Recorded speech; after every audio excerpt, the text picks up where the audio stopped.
The call came on a Tuesday, just as I was wrestling with a particularly stubborn spreadsheet. My phone buzzed, displaying an unknown number. Usually, I'd let it go to voicemail, but some flicker of intuition, or perhaps just boredom, made me answer. "Mr. Cole?"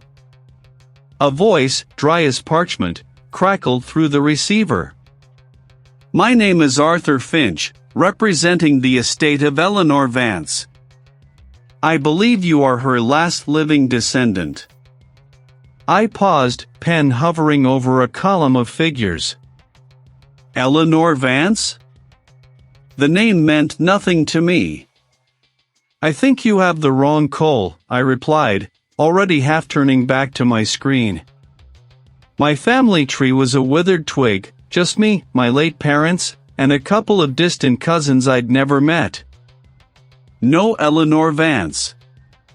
"My records are quite clear, sir," the lawyer insisted, a faint rustle of paper accompanying his words. "Your maternal grandmother's great-aunt, twice removed, died without issue, leaving a considerable estate, including a property in the northern reaches of the state. The will stipulates that it passes to the nearest living blood relative, which, according to our research, is you." My brow furrowed. Considerable estate. My pragmatic mind, usually calculating profit margins, instantly shifted gears. "A property?" I asked, my voice betraying a hint of interest I hadn't intended. "A manor, sir. Rather large. And quite remote." He gave me the address, a string of forgotten roads and county lines that sounded more like a hiking trail than a residential location. He also mentioned a substantial sum of money that would be released upon my acceptance of the inheritance. My cynicism, usually a thick shield, began to crack. A quick sale, I thought. That's all this could be. A rundown old house, a decent chunk of cash, and then back to my life, perhaps with a slightly fatter bank account. Determination solidified my resolve. I'd go, I'd assess, I'd sell. Simple. The drive took nearly a full day. The highway gave way to state routes, which then bled into gravel tracks, winding through dense, whispering forests. The sky, which had been a clear, unapologetic blue when I left the city, slowly bruised to a heavy gray. The air grew colder, carrying the scent of damp earth and something else, something ancient and unmoving. My phone signal had vanished miles back, leaving me with only the static hum of the radio for company, which eventually gave up the ghost too. The isolation began to press in. Then, through a break in the skeletal trees, I saw it. It wasn't just a house. It was a hulking, gothic silhouette against the brooding sky, a monument to a forgotten age.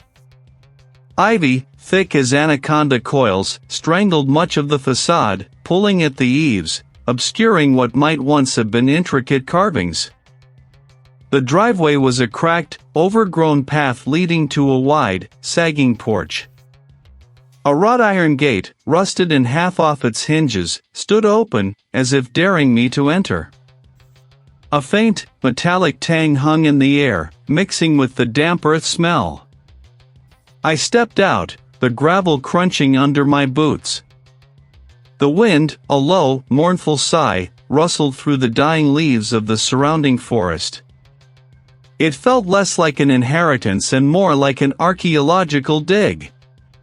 My flashlight beam cut through the gloom, revealing faded wallpaper peeling in elegant strips, a grand staircase that seemed to climb into oblivion, and a floor covered in a fine layer of settled grime. I spent the first few hours moving from room to room, a pragmatic surveyor rather than an ostraker. Each chamber was a time capsule of decay, draped furniture, tarnished silverware, portraits with eyes that seemed to follow my every move. The sheer scale of the place was overwhelming. My initial thought of a quick sale began to waver. This wasn't just a fixer-upper, it was an undertaking. As dusk deepened, painting the few unshuttered windows in hues of bruised purple, I found myself in a surprisingly functional area, the laundry room with humming machines. Unlike the rest of the house, this space felt used. Somehow. 2 industrial-sized washing machines and a dryer sat against one wall, their metal casings surprisingly clean beneath a thin film of dust. They emitted a low, continuous hum, a mechanical heartbeat in the otherwise silent house, powered by some ancient, robust electrical system that had clearly outlasted its era. It was the only sound besides my own footsteps and breath. I ran my hand over the cool, smooth surface of one of the washing machines. It was then I noticed it, a faint, rhythmic thumping, not from the machines themselves, but seeming to emanate from within the dryer. It was too regular to be a loose part, too soft to be a serious malfunction. Thump. Thump. Thump. I leaned closer, pressing my ear to the cold metal. The sound was definitely coming from inside. Had something been left in there? It was absurd, of course. Just an old appliance. I pulled the handle. Nothing. Just the faint smell of old linen and the metallic tang I'd noticed earlier. The thumping, however, had stopped the instant the door opened. My hand, still on the handle, felt a residual vibration, as if whatever had been thumping had just ceased. I stared into the empty drum, then at the other machines, then back at the dryer. Had I imagined it? I shook my head. Fatigue, I told myself.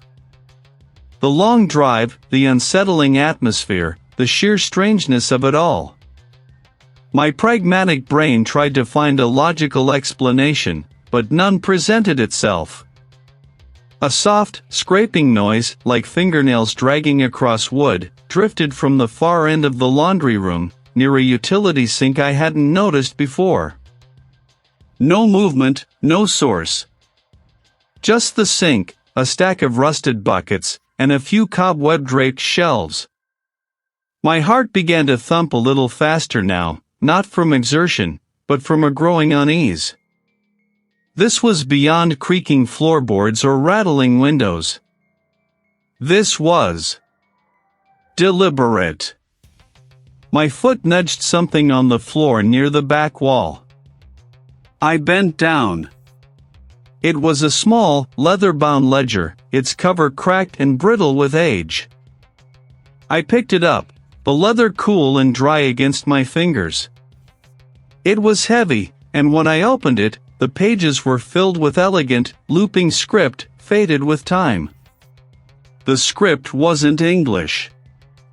It was a language I'd never seen before, dense with strange symbols and unfamiliar characters, but the dates were clearly legible, stretching back centuries. The last entry was dated nearly 70 years ago, the ink a stark, fresh black against the yellowed page.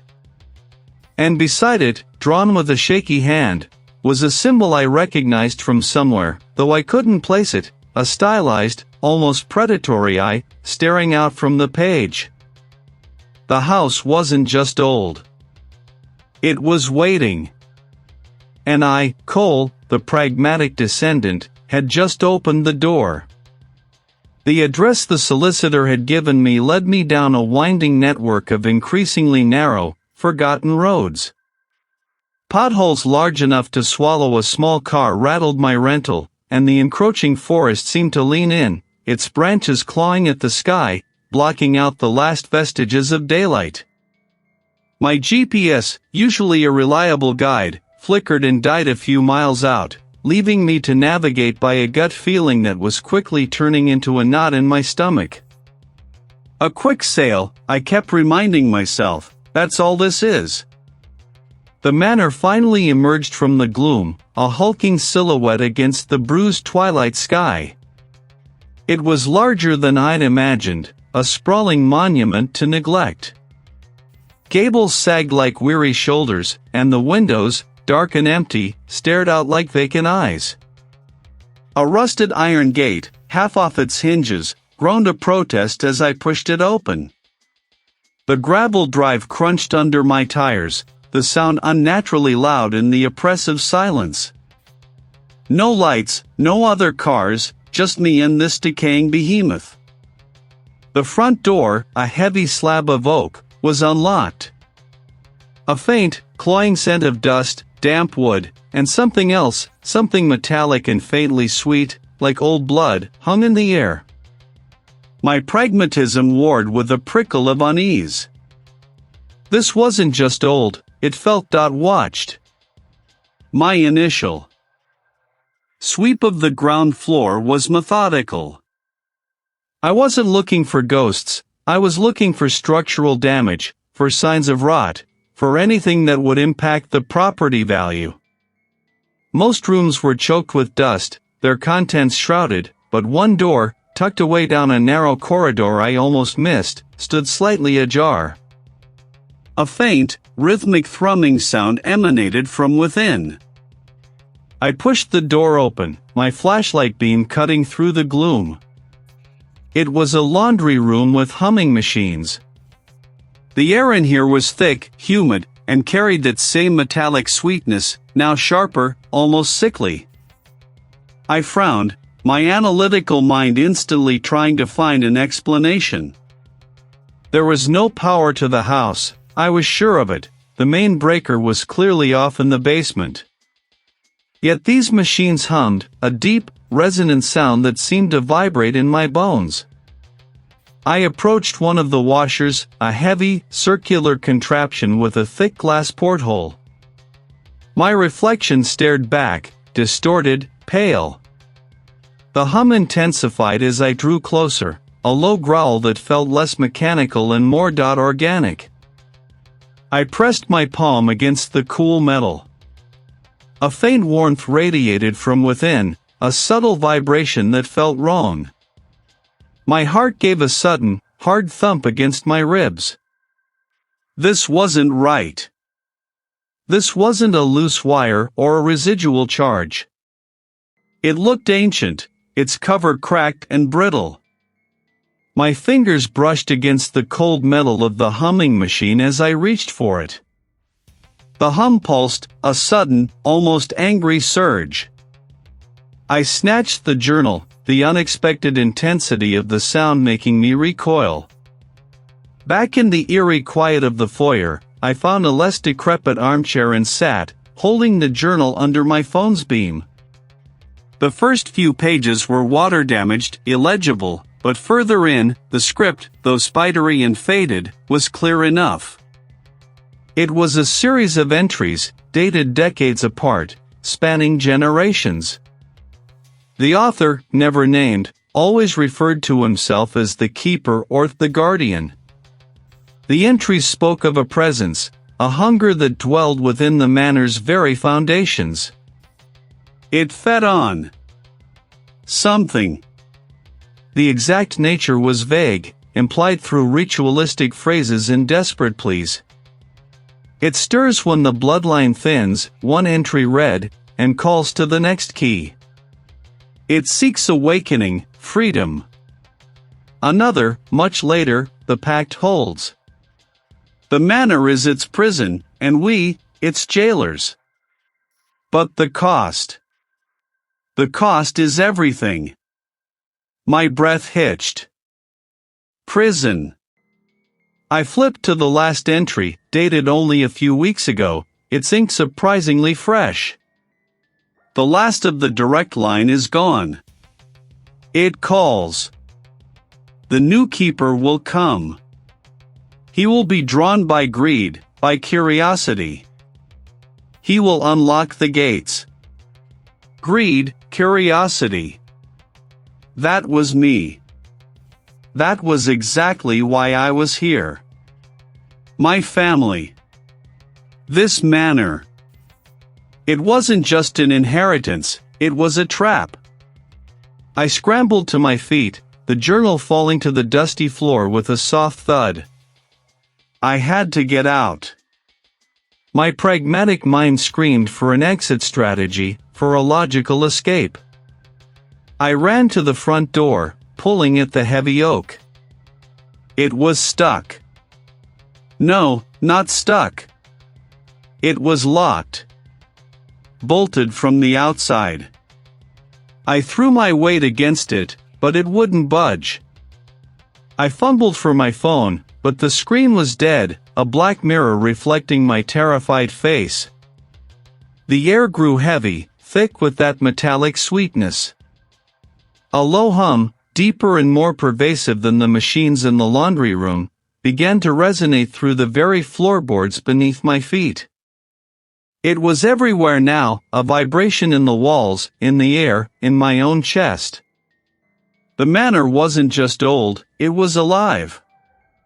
And it had me. I was the key. And I was already inside.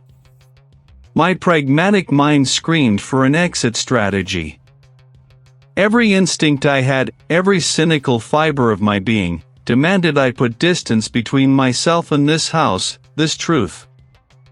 This wasn't a quick sale anymore, it was a death trap. I spun, scanning the shadowed library, my eyes darting from the high, dark shelves to the heavy, closed door. I grabbed the doorknob, twisting hard.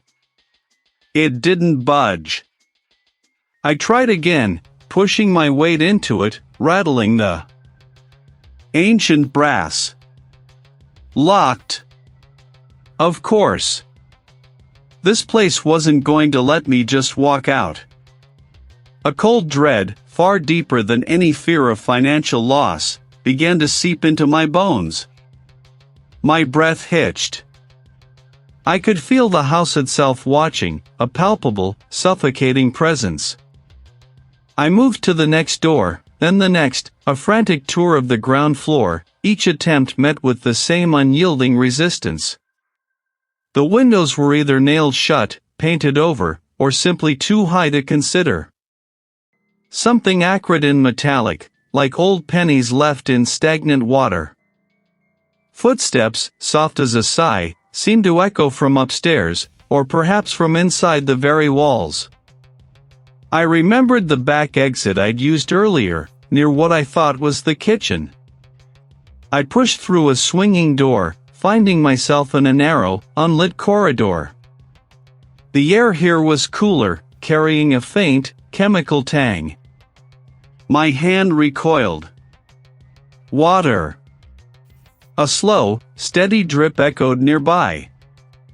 The corridor opened into a larger space, the source of the chemical smell becoming clearer. It was an old utility area, dimly lit by a single bare bulb hanging precariously from the ceiling. And there it was, the laundry room with humming machines.